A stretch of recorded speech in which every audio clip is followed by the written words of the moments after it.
We have to swim in the places that we want to swim in to meet the people that are going to take us to the next level. So often when you want that mentor, you have to open up your environment. Are you in the environment that people can actually teach you something? Are you learning from somebody? Who are you following? It's not just about the person getting it, it's about the person giving it.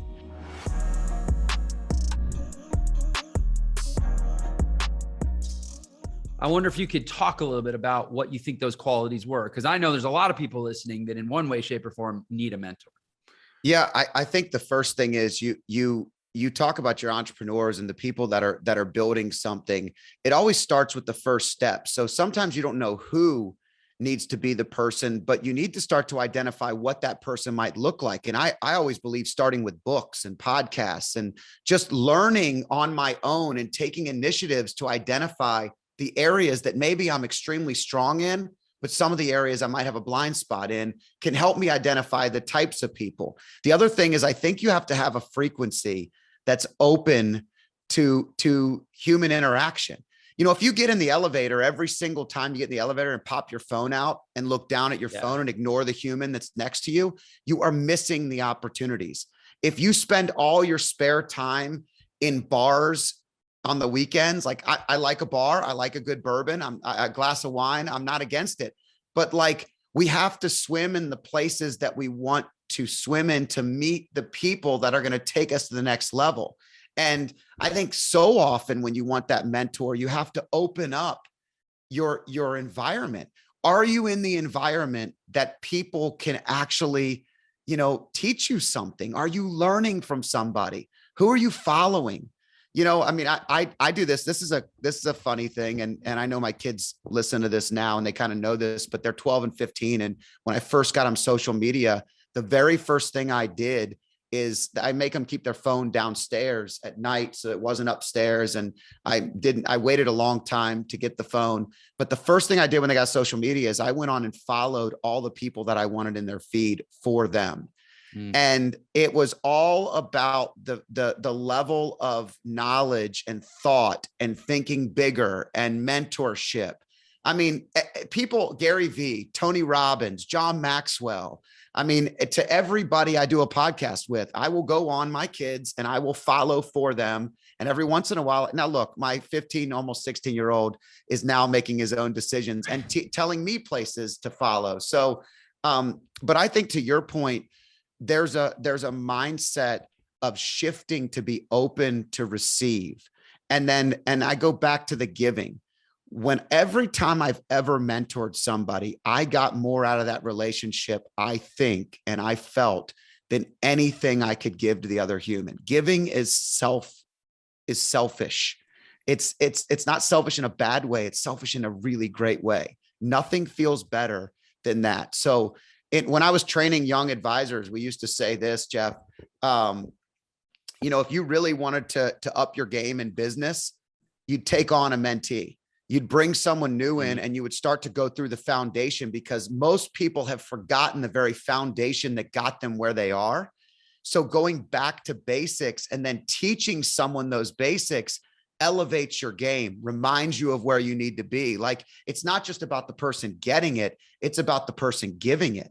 And so these are all just such important benefits to that logic. And I'm a firm believer in mentorship. It's my favorite part of business, just being somebody that can help another person reach their goals, even just think bigger. I don't know how often you hear this. People say, I get all excited when I get to talk to, wealth managers and financial advisors and stuff, because that's, like I said, that's the world I came from. I grew up every day. My dad, if it was a good day, I knew that meant the stocks went up. And if it was a bad day, I knew that maybe, and ironically, it's kind of like blackjack. There were more bad days than good, but the good days were so good that it like nets out in the end. I think that's like a phenomenon where, what is it that if you had been in the I actually saw some stats. I don't know why I'm going down this rabbit hole, but that in the last 15 years of S&P performance, like you would have quadrupled your money if you just left it in. But if you were out on like the 10 best days, you like barely broke even. It's and the average person doesn't stay in long enough to get more than like 3% according to Fidelity. So the challenge is most people psychologically step in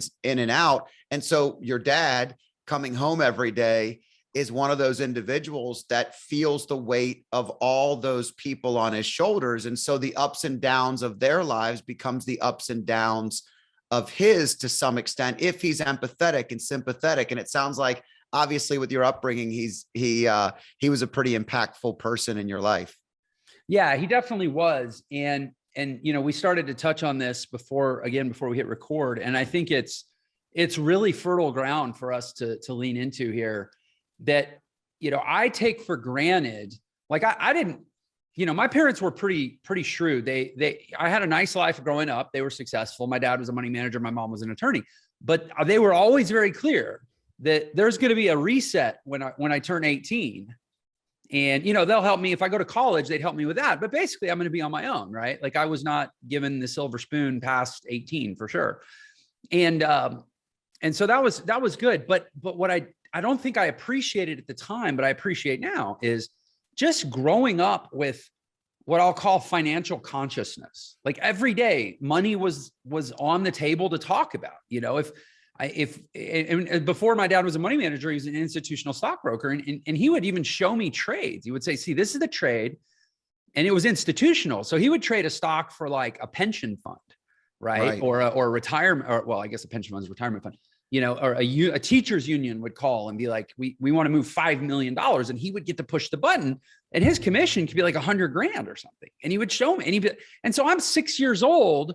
First of all, I learned there's an insane amount of money in the world. And when you start to understand leverage and you put yourself in the right stream of it, you can make a lot of it. The vast majority of the world doesn't think that way.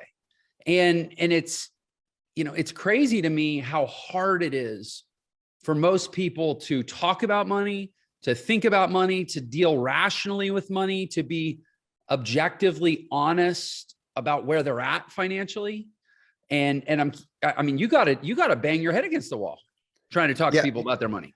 Yeah. I think this is an interesting dynamic. I learned pretty early on. I was trained by people that went through the 1980s and 90s. So there was 20 years of good times with a couple of tough moments, but not bad times. Then I came into an industry that was shifting and flipping upside down. And you had the September 11th timeline in the late 90s and then the 0809 bubble of real estate and stocks. And I think it was great. It was one of those things I consider a little bit of luck of the draw, in that I had always been and grown up a relationship person, not a transaction person. And I was trained by so many of the old, really, really good, smart people that ran a business in what I call the old world. And the new world was shifting to this planning and relationship driving. And I got to be the mediator between two worlds so often, where I could learn the skills that were needed to survive and to be street smart. And then I could also get the level up of relationships. And when you start to talk about the concept of money, all right, and how uncomfortable it is, that's a great point. I always used to think that when money's a lot like your health. When people get out of the shower and they look at themselves in the mirror, they struggle to love what they see. Not everybody gets out and just looks at themselves and says, man, I look great.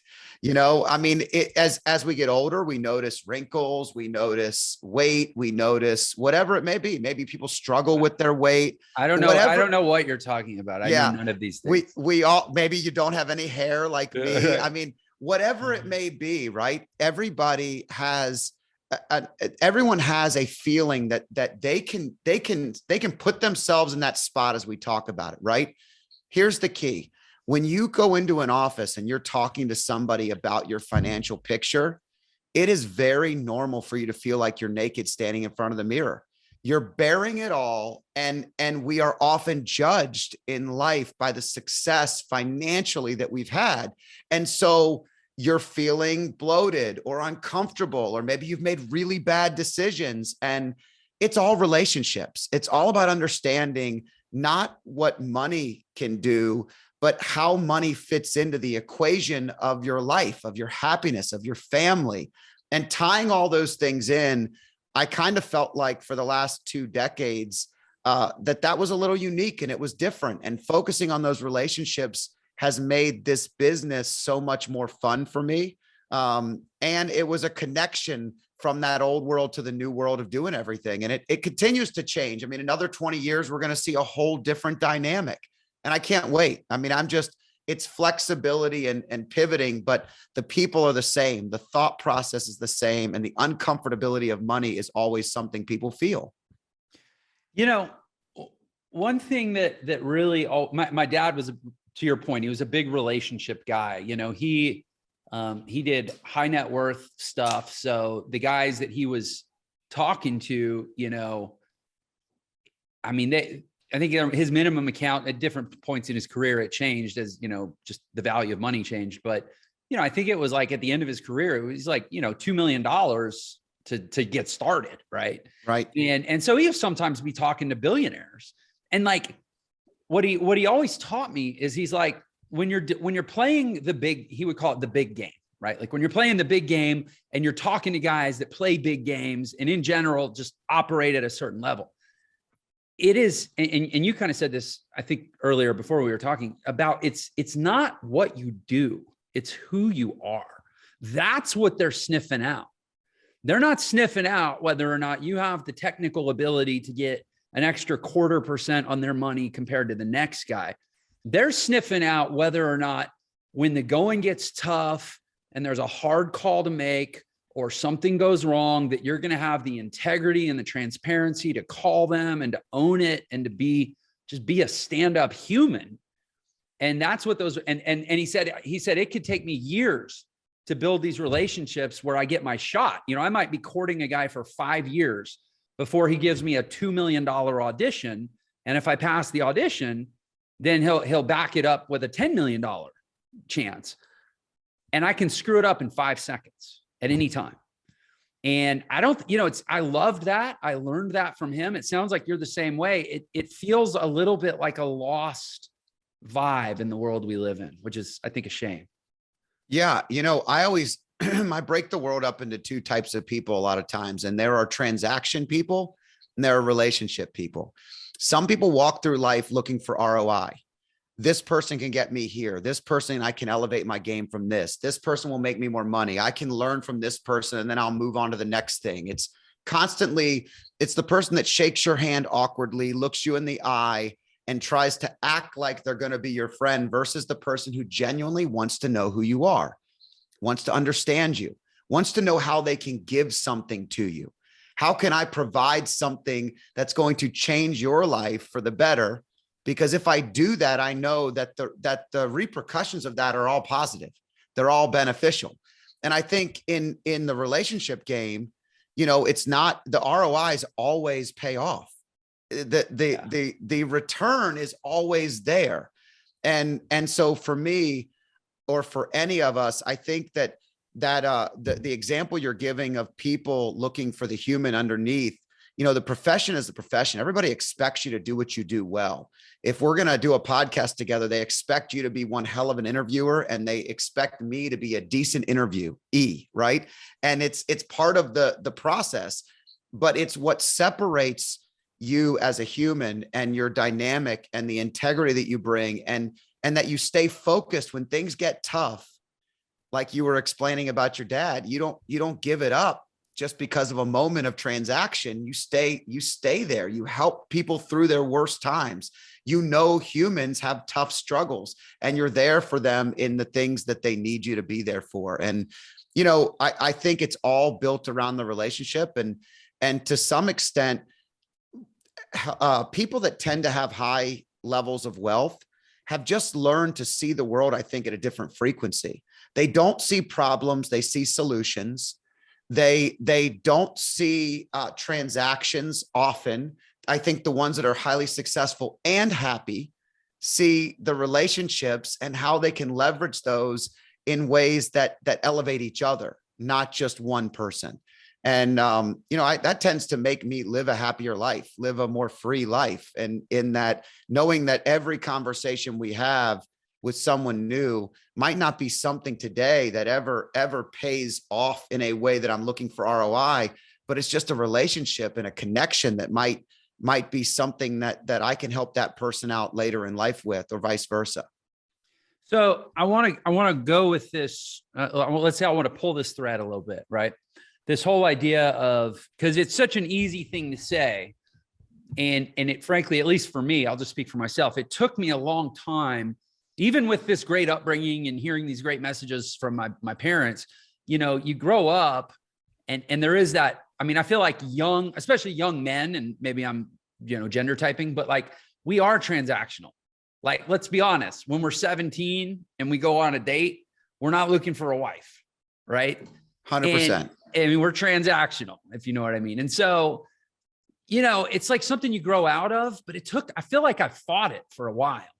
And now, and it was really my late 20s when I think I started to embrace it. And I have some examples, but first I'd like to hear from you. Like, if there's anybody listening in the audience, and just, the audience, a lot of young or aspiring entrepreneurs. I run one of the largest entrepreneurial education platforms in the world. And so a lot of our listener base comes from there. So a lot of people that are making a shift to say, hey, I'm going to go out on my own and I'm going to start a business. And a lot of times they're kind of hungry, even a little desperate. Like, I got to make that first transaction. I got to show my wife that this is going to work or whatever. Right. And so I think there's a temptation to be very transactional early on when you're first going out on your own.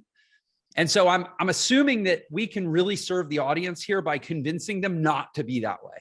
So I wonder if you could share a story from your life of a time when there was a relationship that maybe could have been transactional, but because you slow played it and you gave it time to develop, it turned into a real relationship that was worth many times more than it would have been if you had, just gone for the quick transaction.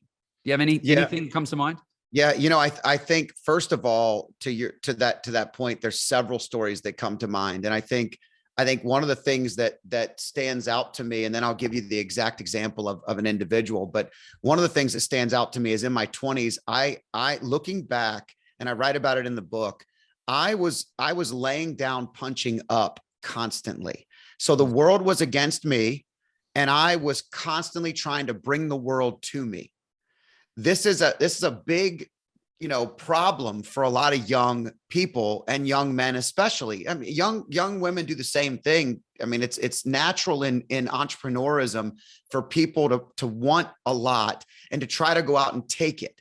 The real key is understanding that once I started giving the best version of myself, great things started to happen.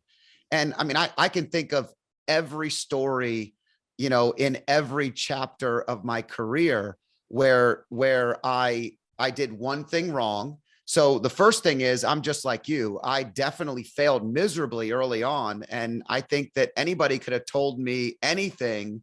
I struggled with mentorship. I love to mentor, but early on, I didn't like to be mentored. I was uncoachable. Mm-hmm. And it was part of not understanding that discipline equaled freedom. It was the opposite. It was thinking that freedom was being able to do what I wanted, how I wanted, when I wanted.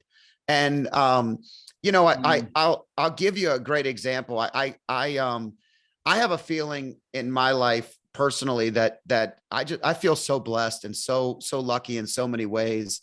But things have always, if I worked hard enough at them or even pushed myself towards the goal, I always found a solution. An example is I had an internship at the Attorney General's office, right? I was still a senior in college. I was going to graduate early if I got this internship. I get it at the AG's office in the state of Virginia. I'm working in the Gangs and Youth Violence Task Force. It's a super cool internship. All the other interns are at way better universities than I went to. They're smarter than me. They're more polished than I am. They're everything. I couldn't even find anywhere to live because we didn't have extra money. So I couldn't afford any apartments. And I started dialing all these universities in Richmond and trying to find student housing and summer housing. And I get a guy named Ed Bradley. And Ed was a retired real estate agent, but I didn't know this at the time. Ed had been highly successful in his career. Ed was answering phones at the University of Richmond on their switchboard basically. And I got Ed after maybe my 20th call. I mean, I was hustling, I was dialing and asking and dialing. I was not afraid to work. And Ed told me they don't do that anymore, that they had bad experiences with students and this and that. And I felt so defeated. I felt like I was doing everything right. So I kind of break down a little bit. I'm like, Ed, Mr. Bradley, I asked him his name. He said, Ed Bradley. I said, Mr. Bradley, I need help. I can't find a place to stay. I don't know what to do. I got this great internship, but quite frankly, my parents can't afford to pay for it. I barely can make it if I get up there. I still have to buy suits. I don't have any of them. Like, I just started like whining on the phone. Right. And Mr. Bradley says, you know what? I sometimes rent my basement to, now I know this sounds crazy nowadays. People would be so worried, but he goes, I sometimes rent my basement to law students at the University of Richmond. Why don't you come and have lunch with me? And we can see if there's a possibility for this. And the truth is, I went and had lunch with them. I brought my girlfriend, who became my wife and is still my wife today. Mr. Bradley said any man that could have a girlfriend that beautiful and smart had to be worth having in his basement. He rented that place for me like $100 a month. It was a great thing. We became friends. I had dinner with him every week. He was a mentor to me throughout my early adulthood and into the job I ended up getting at the Attorney General's office out of college. I had two more buddies that stayed with him and lived there and went through the same track. And I think slow playing that relationship and not just looking for a place to live, you know, I brought it down to the basics all the way back to student life. But that was a start for me, where that relationship was something that I got way more out of than I thought I ever would. He was my friend and confidant, and, you know, it was just great. And I look back at that. He ended up passing maybe 7-8 years after we met. And it was an awesome 7 or 8 years. And I learned a lot in that time. And I still often think about him. You know, I think you touched on something so critical for people. I don't want to say just for younger people, but for people that are young in a thing that they're trying to do. Maybe it's I deal a lot with entrepreneurs. So they're young entrepreneurs. They're just now getting started, or they're young in a new career, or basically anybody that's kind of ripe for mentorship. Right. And I have a chapter about this in my book. I have a chapter actually on mentorship, attracting, kind of designing your own plan as a mentee of like, how am I going to get the mentorship I need in my life? Right. And I talk about this a lot, that like people that have mentorship to give, let's say like older, more senior, more experienced people, they're looking for certain qualities. And a lot of times you may be in a situation where it kind of feels thankless. It kind of feels like you were, right? Like I'm hopeless. I'm trying and nothing's given and I'm doing all the right things. But it only takes one person that's in a position. And frankly, now that to some degree I'm in that position, I'll say this, and because I benefited from a lot of those people growing, through my journey. They're not looking for someone to help.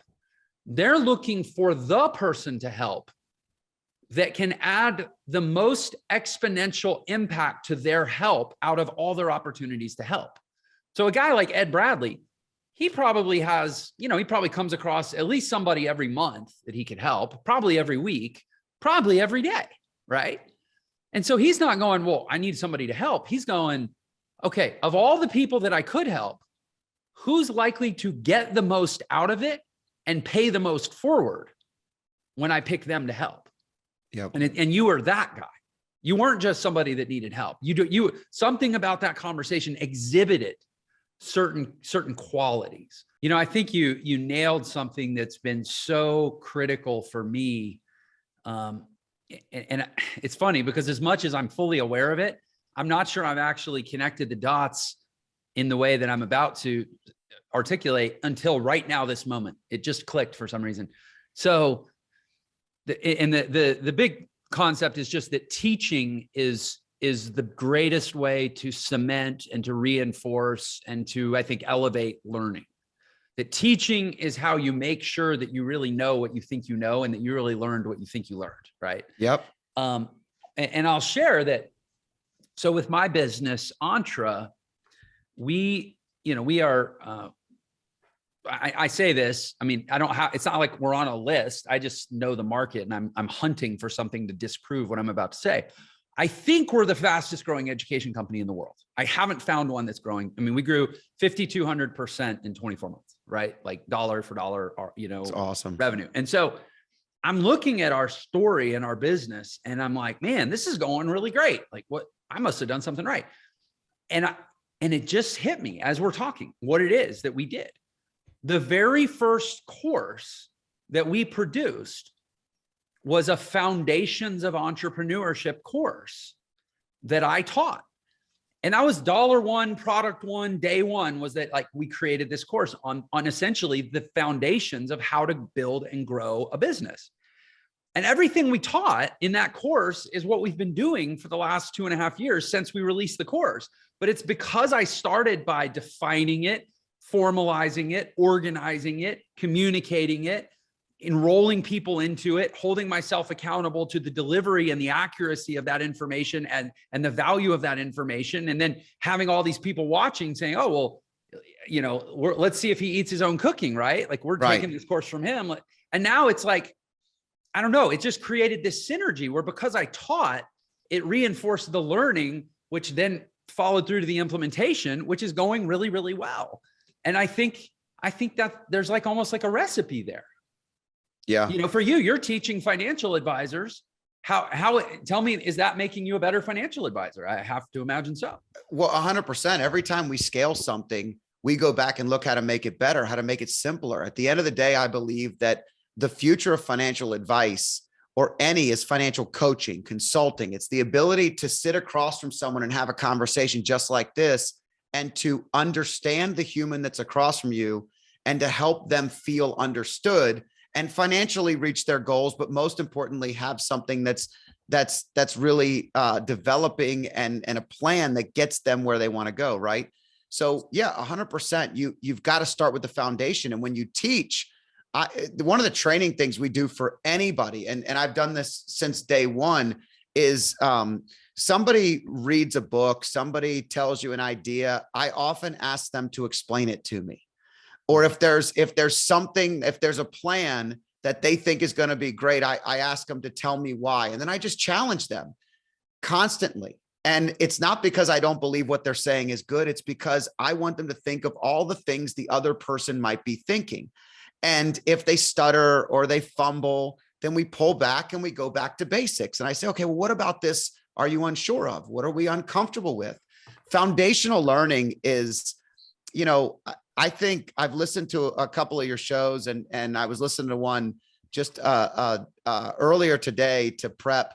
And they were talking about how like in life, a lot of people students grow up thinking they're not smart. And you think you're not smart because of the subject matter of which you're being held accountable to. Your entrepreneurism is something that most entrepreneurs that are extremely successful were people that were outside the box or on the edge of what was traditionally considered smart. And so for me, I try to look at the other person that we're foundationally helping or training and remember what makes them special. So not what makes me special. Not what makes me special, because I may be a very good conversationalist. I may be a connector. I may be relationship driven, but the person I'm training may be a little more analytical, a little more numbers driven, a little more focused on the bottom line. I have to make sure that we find ways to take their strengths and not diminish their strength in making it out to be exactly like I would deliver. I want to make it the best version of how they deliver it. And foundationally, that makes us all better because I learn a different technique and I'm learning from them and they're teaching me something while I'm also helping them be a better conversationalist, connector, identifier of problems, whatever it may be. It's interesting. You make me think of a quote. Well, I mean, it's really just a principle. Tony Robbins says, the quality of your communication determines the quality of your life. And if you think about that statement, it's not about like being a great orator, like being, Marcus Aurelius or something. Like, that's not great communication. I mean, that is great communication in a very specific context, but great communication is about being a really, really good ping pong player. Like, it's about a two-way participatory sport that you're only ever half of, which, if the quality of your communication determines the quality of your life, and you only get to be 50% of any conversation, then it means you better be a really, really good team player if you want to have a high quality of life. And I think a lot of times we think about achievement and success and quality of life as a very personal endeavor. But if we boil all the water out of the pan on that single statement, we realize that ultimately the quality of our life is going to have, frankly, compounded over time, more to do with a lot of other people and how we interact and treat them and how they feel and when they interact with us than it could ever have to do with our own proficiency or accomplishments. Yeah, I love it. Dan Sullivan and Ben Hardy wrote Who Not How. And if you haven't read the book, or your audience hasn't read the book, I highly suggest it, because the who's in your life can matter more always than the hows. And it just goes into great depth of that. But if we look back at the story of each of our success in business or in life or whatever it may be, it's usually the who's that helped us get there. And I can't agree with you more. It's also, by the way, quite lonely if it's just you. If you think it's just going to be you or me, it's very, very lonely. Another thing that I think you touched on that I found really important is, our strengths are things that I don't think are tapped into enough, but our strengths turned up too loud are our blind spots. And, I'm a talker. I love conversations. I love to talk. Early on, the problem with being a talker and someone that actually loves to communicate and can't wait to talk is that you have to really focus on listening more, because your best conversations are going to come from listening. So to be a really, really good communicator and to go in that ping pong way that you described, you learn that silence isn't the enemy, that it's okay to have a moment of peaceful energy where there's an exchange, there's a thought, there's a new idea. And so I love that. And I think doing it with other people, rising all boats together is what success is really all about. And communication is the key to all of that. Hey, sorry for the interruption. I just wanted to let you know you can get a free copy of my book, The Millionaire Shortcut, which shows you the fastest way to become a millionaire in the new economy. And there's a special link just for this episode in the description. So thanks for tuning in, and I hope you enjoy the rest of the episode. Do you have a podcast? I know you appear on them all the time, but do you have one of your own? I don't yet. I think we're working on it, but I really, really look forward to it. And it's something that this is what I love doing. This is something I could do this is not work to me. This is fun, and I would do it every day. Well, I encourage it. And I'll say this, having a podcast, I don't write my questions out or really try to over prepare or even prepare too much. But what I have from day one, and I'm told that, people seem to think I have a pretty decent show. I have tried to discipline myself, and it is the hardest thing, because as human beings, we are so into what we're into, and we're so excited about what we have to say. But I have tried to discipline myself and it's kind of scary. It's like being on a tight wire without a net, to always be listening to what my guest is saying, not thinking about my next question. Right. And what that means is, because you don't ever know exactly when the guest is going to be done talking. I ask a question and you answer the question, and then all of a sudden you're done answering the question. And then I better have a follow-up. But if I was disciplining myself to not be thinking of my follow-up while you were talking, but to just stay plugged in, then it means you're going to get to the end of your answer. And in that moment, I'm going to have to spontaneously generate the next question without having, because it's like, you can't do both. I'm either listening or I'm holding my next question in my flash drive in my front of my brain, and I'm not listening. It takes trust. So And the trust. key component is That's it the takes word. trust Yeah. between the guest. And so two things I think are really interesting. One is your show's awesome. B, the first thing my assistant said, she reviews all the shows before we go on them. She listens to several episodes. She gives me notes. The first thing she said is, you'll really enjoy talking with Jeff because he asks questions and he listens. That was actually one of the first things that I got in the pass down. And when you start doing enough of these, you start to do some of them where there's really not a lot of listening at all. Right. And you know, it's a unique approach. So you see which ones are really good. The second thing is, growing up in an Italian Catholic family, I was telling my COO today, I said, you know, when you do these podcasts, I never thought about it, but I live in Virginia, and there's a little bit of an old world gentleman way in this area. But growing up Italian Catholic, if you don't interrupt the other person, you don't get a word in at all. I mean, and you have to be loud. And Right. I said, I told Valerie, my COO, I said, you know, it's kind of funny. The podcast world is perfect because I was equipped to know when to interrupt and also know when to be quiet. And we started laughing because they're like two completely opposite worlds. It's like the Northeast and the Southern gentle person. And, but it's a dance, and in a dance, if there's when you take the lead, the other person has to just sit back and relax, and they will hand it off at the right time. And if you're truly listening, there's no way you don't have anything to say. It's there. And I love that about these conversations. And I think for young people listening, it's also really valuable to do that. You have to trust in the world. You have to trust in the positive and not always the negative. You have to look at people as an opportunity to learn. These are all things that it's hard to do if you're in a conversation that you're just looking for that transaction, going back to that original point. Well, and two things you said, one that I totally agree with is, it's like you nailed it with the word trust. And this is really about the art of conversation. It's not about having a podcast, right? That when the more you trust that when the moment comes, the idea will come with it, the more ideas you actually tend to have.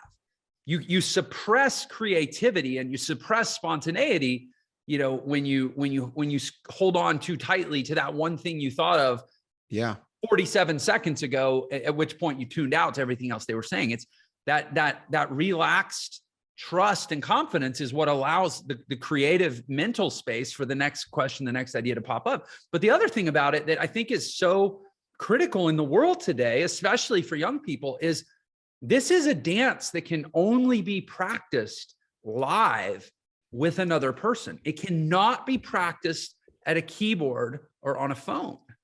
And the real art of business, I remember my dad telling me when I was very young, he said, Jeff, I don't know if you're going to go into my field, but if you are, if you think you might, you need to let me know, because I'm going to want to get you either golf or tennis lessons, because that's where the deals happen. It's when you're together with someone for like 2 or 3 hours, engaged in an activity, and that real-time discourse is where the trust is built and where the deals are made and the magic happens. And that's something that I think a lot of people, because their approach to communication now is, okay, let me take 5 minutes and think about the perfect comeback before I type it. That is not how business gets done. Yeah, it's probably one of the challenges you have with generational training. And so I can't tell you how many times in a week I say to somebody on our team, that would have been really great if it was a phone call. I really wish we picked up the phone and didn't text that. You can't tell tone with an email. It sounded terse, and that wasn't the intention. Like, if you cannot write, I mean, most of us are not Mark Twain's with everything that we say, and so you're also, I mean, I get results driven when I'm in the zone and I start working on something. Like, I get results driven. I actually almost always write the email with nothing but what I'm trying to address. And then I go back at the very end and add positive things or relationship drivers, or, I did one today about the Duke game last night for a basketball fan. We both like the Blue Devils, and they had a loss. And so I wrote the whole email, and then I went back and said, tough loss last night. I know you felt like I did. It was just some human aspect of it. But I have to even remind myself sometimes, because you get in the mode of you can get way more done. I always say in the office, at the end of every task is a human. What are we doing to make it feel more human? Like, what are we doing to make this task actually come to life?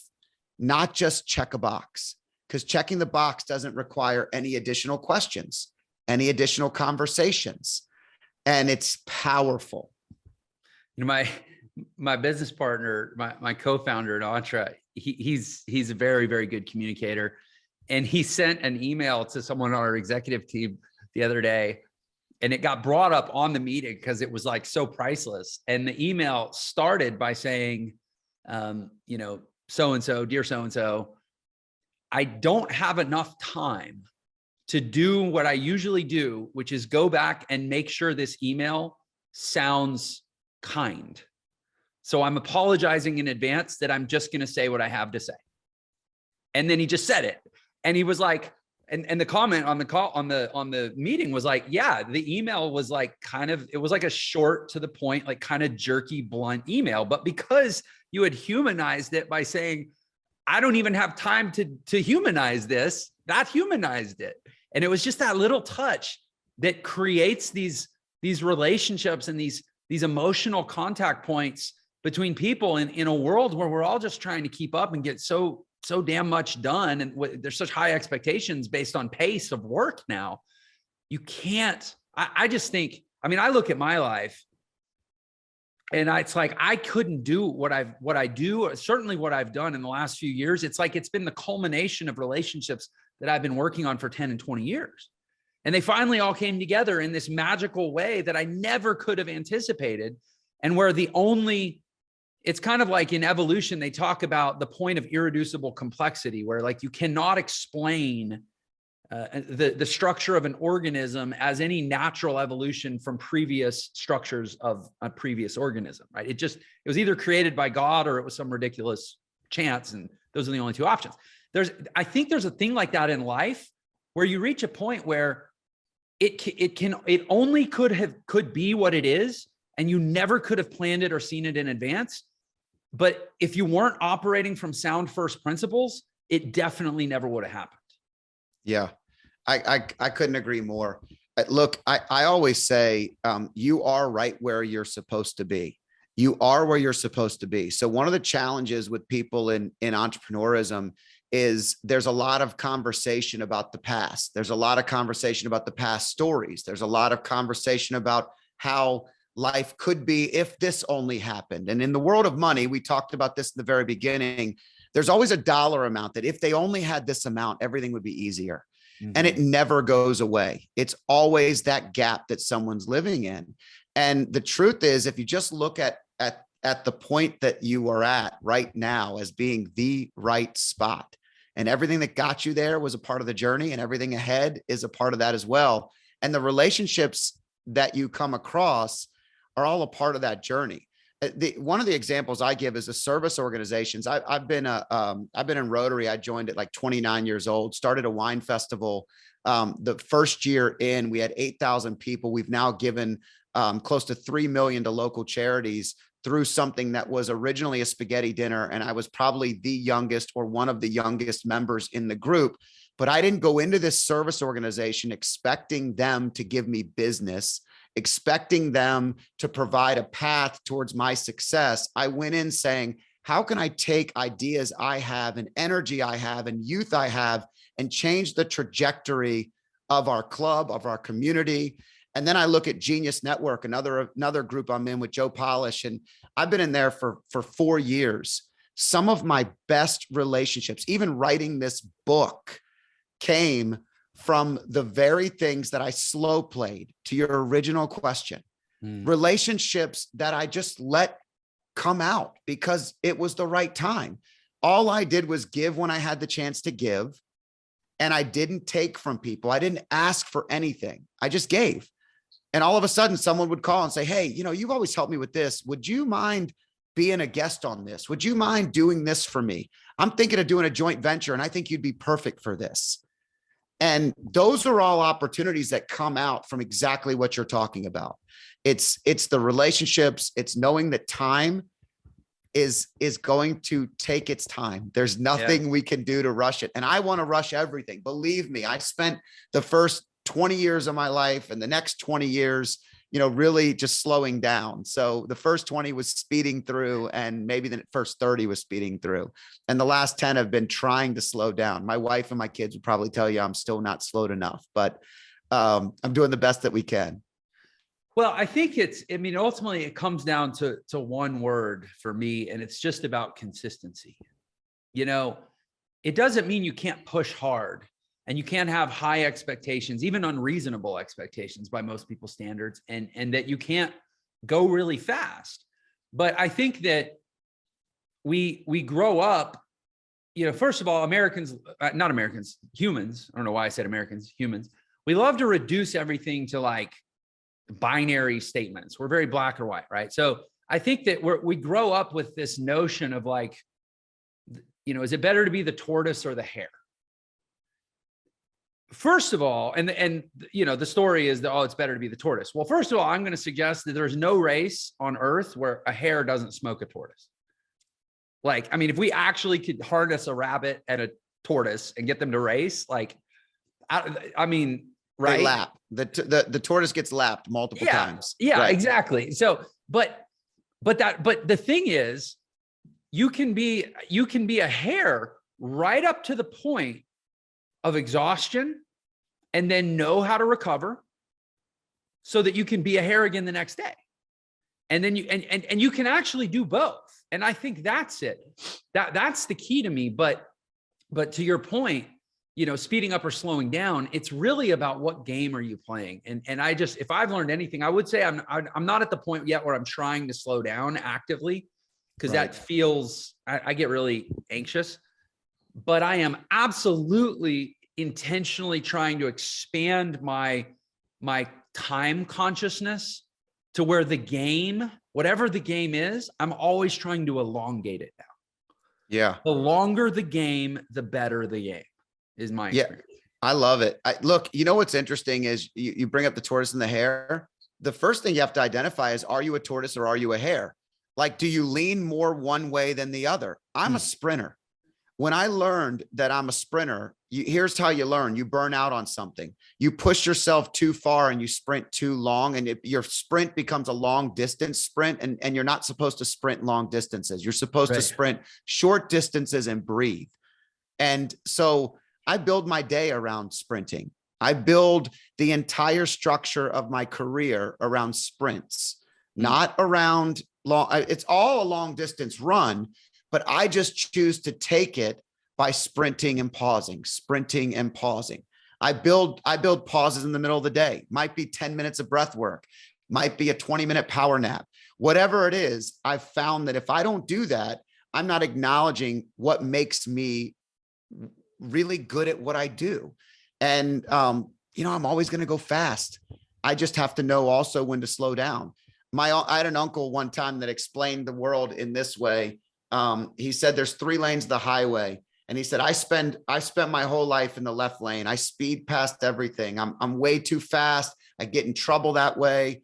I don't know why, but I've always been in that left lane. And there's some people that just sit in the right lane. They're so cautious. They're so afraid.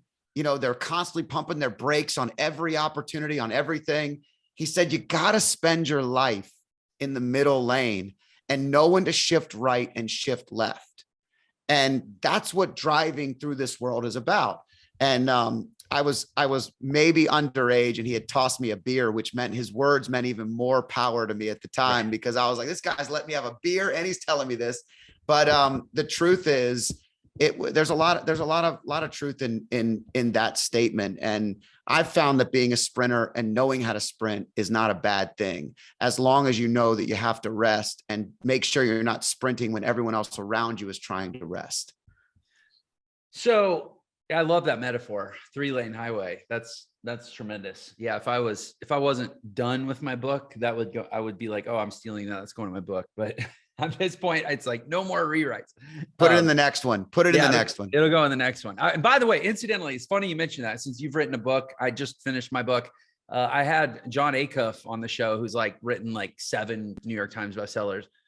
And he told me, and I'll reiterate this for any listener who thinks they have a book in them, which you do, by the way, don't worry about writing the book. Just write a book. And if you leave something out, put it in the next one. It's like people get so hung up on like they're writing the book that will define their entire existence. It's like, no, just write a book, man. Anyway, so for whatever that's worth. But I want to ask, I know we're about out of time. And actually, in respect of your time, do you have, if we go 3-5 minutes over, are you okay? Yeah, I'm good. So whenever I have somebody that works deeply in finance, I always want to ask this question, because I have some kind of radical views, and I'm curious how crazy or not crazy I actually am based on, objective other people's opinions, especially qualified ones. So I think that I am almost have like a paranoid personality type about money. Like I look at the world, and I know my audience, my audience is kind of divided. I get a lot of support for this, and I get a lot of people saying like, Jeff, like I love a lot of what you do, but you need to tone down that particular bit of rhetoric because it's alienating. But I am who I am, right? So I believe in the world today. I look at the math. I do the math, and I'm like, okay, the price of a steak went up 9.5% in the last 12 months. The price of everything went up close to 7%. We printed 24% of all the money in existence in the last 2 years. All the, our M2 money supply, right? Like there are massive inflationary forces that have been building and building in this kind of Keynesian economic that's, over the last 20, 30 years has kind of taken hold, and all the QE. And I'm sitting here in this country going, geez, I feel like for me to get to the finish line, I'm 42. If I want to get to this arbitrary number of 65 or whatever, which, was invented by Frederick II, like 200 years ago, retirement's actually a made up concept, but anyway, I digress. If I want to get to this magical age number, and I want to have enough money where I'm insulated financially, I can help my kids because I think the world is getting harder, not easier. And I can help their kids because the world is getting harder still, not easier. And I can be financially secure, and I can have passive income equal to or greater than, my income during my working career, or let's call it at least an upper middle class quality of life, and all this. And if little Johnny develops a drug problem, I can afford to send him to rehab. And if little Mary wrecks the car and gets sued beyond our, insurance umbrella liability coverage, I can afford the legal bills. And if my wife gets cancer and needs an experimental treatment that isn't covered by insurance, I can pay for that. I don't have to watch her die because I didn't have enough money. Like all these what ifs, but they're fairly plausible what ifs, right? I mean, I've helped 2 in-laws get experimental treatment for cancers that insurance wouldn't cover. Like this stuff does happen, right? I look at my life and I'm like, I gotta have at least $50 million net worth, probably 100. And even if I wanted to dial it back and lower my expectations, at least 10. Like 10, I have a chapter in my book that says 10 million is the new million. And I believe this. I don't say it because I'm greedy. I don't say it because I'm obsessed with money. I don't say it because I want to, be controversial. I deeply believe that if you don't have so much more money than what conventional wisdom tells the average person they need, that you're basically screwed in the world that we're headed towards. So I'm curious your take. So there's a couple things. Number one, from a strictly financial spectrum, I think that people have diminished in a lot of ways the amount it takes to have a level of freedom for a long time. We've talked a lot about making everybody feel good for the last couple generations instead of actually identifying the truth. And I think there's some value in that. What I find most interesting is most CEOs, successful entrepreneurs, people that I talk to actually have that feeling of somewhat paranoia because of how a company runs, how a company's built, how, every time, every day, most people in a company play checkers. If you're not playing chess, you're not winning. And so the thing is, part of playing chess is you're thinking of all the other moves that could happen that could derail them. And the second part to that is, which I always have felt in my bones. I feel like I am here to help all the people that you just said. So I can't empathize or relate to you more. I mean, when my mom and dad, if they don't have enough when they retire, I got them. If my single mother sister needs something, we got it. If my brother and his fiance need help with something, we're going to do it. And I don't want to enable anybody, but I look at myself as having figured out that the world is easier than most people make it. Mm-hmm. And because of that, I want to help more people. But because I want to help more people, I can get in the trap of worrying about stuff I can't control, which is the very thing that if we go back to basics and we teach everybody, in entrepreneurism, what they can do, they can only control what they can control. I can't control that the money supply is what it is. In fact, you cannot fight the government. And, we had enormous inflationary numbers coming out of Jimmy Carter in the late 70s and into the early 80s. And the 1980s and 90s were the greatest stock market in ever up to that point. Mm-hmm. And then we had some tough years. And I just think that there are things that I can't control. Finding that number for you, the third and last thing that I'll say is this. Your number is different because you've experienced a different world. Once you fly a certain way, once you take care of your family a certain way, and I don't mean extravagantly, I just mean like once you've eaten a filet mignon and the only steak you ever had was at the Golden Corral, you don't want to go back to the Golden Corral. Right. So part of it is also just the fear, natural worry of not wanting that feeling again. And so that number though could be so different. If you think about it, I don't have time to tell the story right now that I read, and I don't remember it exactly, but I could tell you this. What do most crazy sprinter entrepreneurs, CEOs do when they get time? They completely disconnect. They go somewhere that has hardly anything. They relax on a beach with nothing, right? You simplify your life, and all the stuff and all the craziness around us is useless. And that's what you want. You kind of want that moment, right? But we kill ourselves in between to have these peaceful moments. It doesn't cost a lot of money to have the peaceful moments mostly, and the stuff in between. And so it's all a matter of finding that number. Is 10 million the new 1 million? Yeah, to some extent, I think that it's getting there. Is inflation, going to continue? I think that it probably will.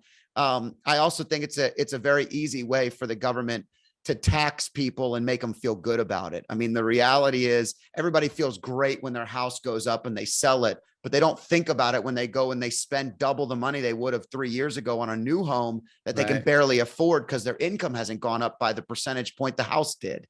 Like it's so crazy to think that, but that's why you have to continue to apply your strengths and do the best you can. And the truth is, if you can make 5, you can make 10. If you can make 10, you can make 100. And that's in millions. It's just, the recipe is the same. It's just a matter of scaling that recipe over and over again. Well, I appreciate your very sort of thoughtful and circumspect answer.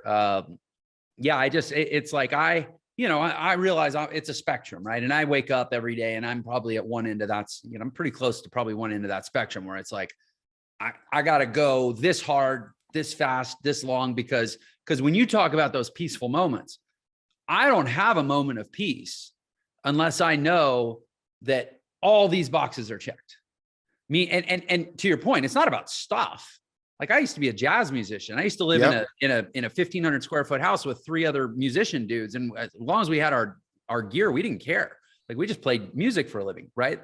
But now there's so many things like I got to know that I can take care of for other people. Yeah. For security, other people. protection, all that stuff. Yeah. And, I think about, Peter, you probably know this story about Hulk Hogan had a defamation case where he had to sue to have a video taken off the internet. And Peter Thiel, who was one of the founders of PayPal and is a billionaire, Palantir Capital, actually had to pay Hulk Hogan's legal bills. And Peter Thiel said, in America today, a single digit millionaire cannot afford access to the like effective access to the legal system. Because people were like, why would you pay Hulk Hogan's legal bills? He doesn't need your help. And he said, yeah, he does. He has a net worth below $10 million. He can't afford good representation in federal court for a defamation case. Yeah. And I'm like, whoa. I think it's eye-opening and scary, but the key is for most people, it's about just getting to the number that they don't believe they'll ever get to. And once they do, they can expand through that. Yeah. And I think if once you have the one, you think you need 10. And I'm not saying that people don't. I'm just saying that once you see that you can do it, that's really what it's about. It has nothing to do with the money at all. It has to do with the protection. It has to do with the family. It has to do with you being the person that could change the world for your own family and protect them. And, I admire that about entrepreneurs. I think it's one of the coolest things in the world. It is true leadership. When you really put the weight of your family, your friends, your community on your shoulders, and you carry it with dignity and honor, and you work hard for that, I think that's extremely valuable. I love that. I'm pausing to let that hang in the air, because that's what this show is all about. I think that's a perfect note to wrap on. Thanks, Scott. Awesome. Man, this has been great. So, but actually, before we wrap though, your book, your business, your social media, please share with the audience how they can go get to know you better and anything else you'd like to offer. Sure. Easiest thing is scottdanner.com. You can go to scottdanner.com and check me out. And my book is on all major platforms, Amazon. You can buy it anywhere, Freedom Street.